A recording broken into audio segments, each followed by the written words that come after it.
O TDAH, ou transtorno de déficit de atenção e hiperatividade, ele pode causar inúmeros prejuízos a crianças e adultos.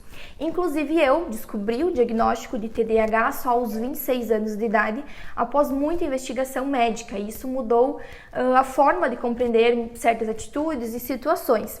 Porém, o que eu gostaria de compartilhar com vocês hoje não é sobre TDAH e nem sobre a minha história, e sim sobre a síndrome do respirador oral, que pode apresentar sintomas muito parecidos com o TDAH e com isso então ser um diagnóstico diferencial desse transtorno.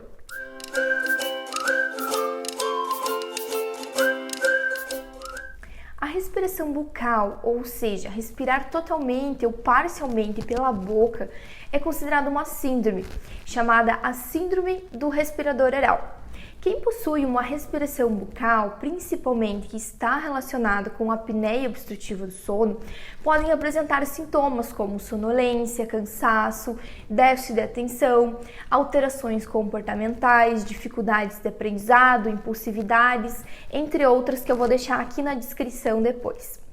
A SAOS, ou seja, a síndrome da apneia obstrutiva do sono, mais comumente conhecida em adultas, também pode afetar as crianças, mas geralmente não é o transtorno respiratório que leva os pais a procurar tratamento.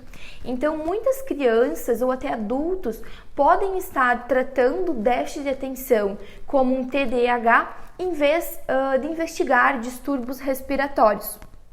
Bom, chegamos até aqui e você deve estar se perguntando por que a dentista está falando sobre essas síndromes, doenças neurológicas e respiratórias.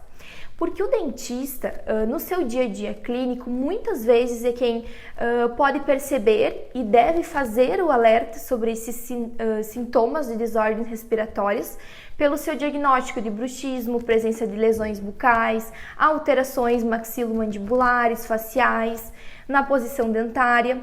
Então, portanto, o diagnóstico, em alguns casos até o tratamento, ele é multidisciplinar, com médicos, dentistas, psicólogos, fonoaudiólogos, entre outros. Alguns tratamentos odontológicos, inclusive, eles podem ajudar muito na qualidade respiratória, na qualidade do sono e na qualidade de vida das pessoas. Se você gostou então desse conteúdo e tem algum relato sobre esse assunto, deixa aqui nos comentários para compartilhar esse assunto de extrema importância com cada vez mais pessoas.